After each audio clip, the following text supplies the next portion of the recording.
Baik, Assalamualaikum warahmatullahi wabarakatuh.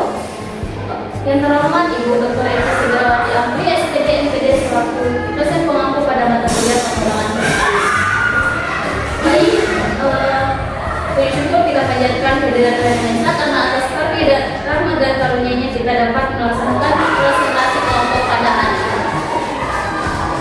Baik, perkenalkan kami dari kelompok 1 yang beranggotakan 6 orang. Saya sendiri Francisca Masih selaku moderator dan ada 5 pemateri kita. Yang pertama ada Saudari Firma, yang kedua ada Saudari Hidrawati, dan yang ketiga ada Saudari Sasmita, dan yang keempat ada Saudara Rifat Mufti, dan yang terakhir ada Saudari Nurhadi. Baik, pada hari ini kita akan mempresentasikan hasil observasi yang telah dilakukan di SD 02 Aqua. Nah, yang berfokus pada profil pelajar Pancasila, ATP dan CP. Baik, untuk mempersingkat waktu, saya persilahkan pemateri pertama untuk memaparkan materi. Baik, terima kasih atas kesempatan yang telah diberikan oleh moderator. Yang pertama itu tentang landasan dan evolusi kurikulum. Nah, pada SD 2 Aqua itu baru menerapkan sistem kurikulum Merdeka pada tahun 2024. Nah, menurut pihak sekolahnya itu penggunaan kurikulum Merdeka itu lebih fleksibel dan kontekstual karena pembelajarannya itu berpusat pada siswa. Nah, di mana siswa bebas memilih gaya belajar seperti apa yang diinginkan dan siswanya itu aktif berpartisipasi dalam proses pembelajaran. Nah, penggunaan K13 dan kurikulum Merdeka itu gurunya sangat merasakan perbedaannya karena K13 itu berpusat pada kompetensi, sedangkan kurikulum itu berpusat pada siswanya. Baik, saya kembalikan ke moderator. Baik, terima kasih Saudari Lima. Selanjutnya kita ke pemateri kedua, ada Saudari Hidrawati, dengan ini dipersilakan. Langsung saja implementasi kurikulum di satuan pendidikan.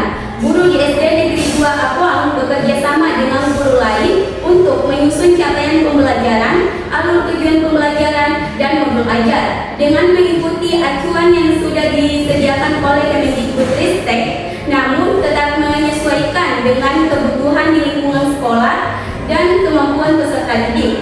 Namun guru-guru di sekolah tersebut masih menghadapi kendala dalam penyusunan alur capaian pembelajaran, alur tujuan pembelajaran, dan modul ajar karena mereka masih kurang mendapatkan pelatihan, jadi mereka hanya mengandalkan media sosial untuk belajar mandiri secara otodidak. Baik, saya kembalikan ke moderator. Baik, terima kasih Saudari Hidra. Selanjutnya pemateri ketiga ada Saudari Sasmita. Saya persilakan. Baik, selanjutnya adalah prinsip penerapan kurikulum. Nah, pada SD Negeri nomor 2 Aqua ini menggunakan pembelajaran yang berpusat pada siswa atau student center learning, yang dimana pembelajarannya itu lebih interaktif dengan menggunakan pembelajaran berbasis proyek atau kerja kelompok. Namun masih seringkali menggunakan metode ceramah karena berbasis proyek ini masih belum sepenuhnya berlaku, disebabkan karena gurunya yang belum menguasai, fasilitasnya yang belum memadai, serta dananya yang belum mencukupi. Nah, meskipun student center ini sudah berlaku, tetapi sistemnya belum terlalu maksimal. Sekian, saya kembalikan ke moderator. Baik, terima kasih kepada Saudari Sasmita. Selanjutnya saya persilakan kepada pemateri keempat, yaitu Saudari Rifat Mufti. Saya persilakan. Baik, selanjutnya itu adalah tujuan dan capaian pembelajaran. Dalam buku pengembangan kurikulum, rekayasa pedagogik dalam pembelajaran, menurut Uno dan kawan-kawan menjelaskan bahwa tujuan pembelajaran merupakan turunan operasional dari tujuan kurikulum yang berfungsi sebagai arah dan tolak ukur pencapaian kompetensi. Guru perlu merumuskan tujuan belajar secara jelas dan terukur agar dapat menjadi panduan dalam memilih strategi, media, dan asesmen. Hasil observasi di SDN 2 Aqua sudah menerapkan konsep ini dengan mengatakan bahwa kita harus memahami dulu capaian pembelajarannya, lalu diimplementasikan ke dalam kompetensi dan konten yang patut dikuasai, kemudian dirumuskan tujuan pembelajarannya menggunakan kata kerja operasional atau yang disingkat dengan KKO.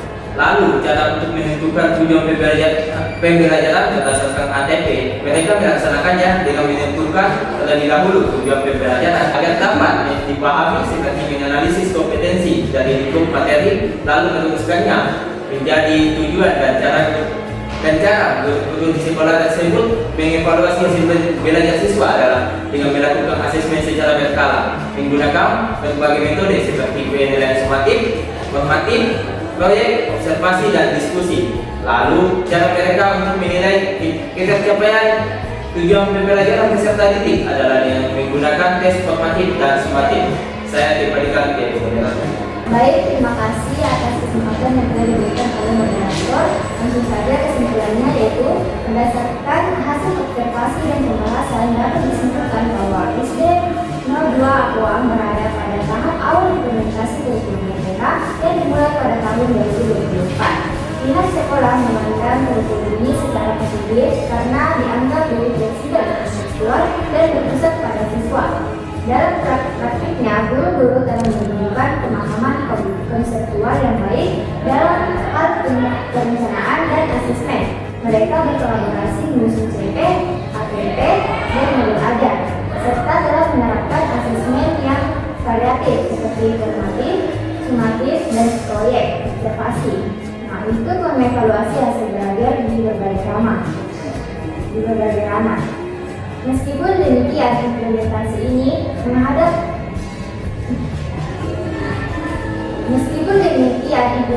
ini menghadapi dua kendala utama. Yang pertama, guru-guru kekurangan pelatihan formal sehingga terpaksa belajar mandiri. Guru-guru kekurangan pelatihan formal sehingga terpaksa belajar mandiri atau otodidak untuk menyusun perangkat ajar. Kedua, penerapan pembelajaran yang berpusat pada siswa, khususnya pembelajaran berbasis proyek, belum berjalan maksimal dan masih sering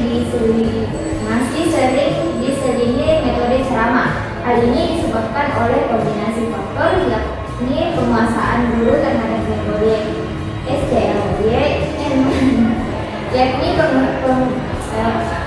penguasaan guru terhadap metode SDL yang belum memadai, fasilitas sekolah yang belum mendukung, dan keterbatasan dana.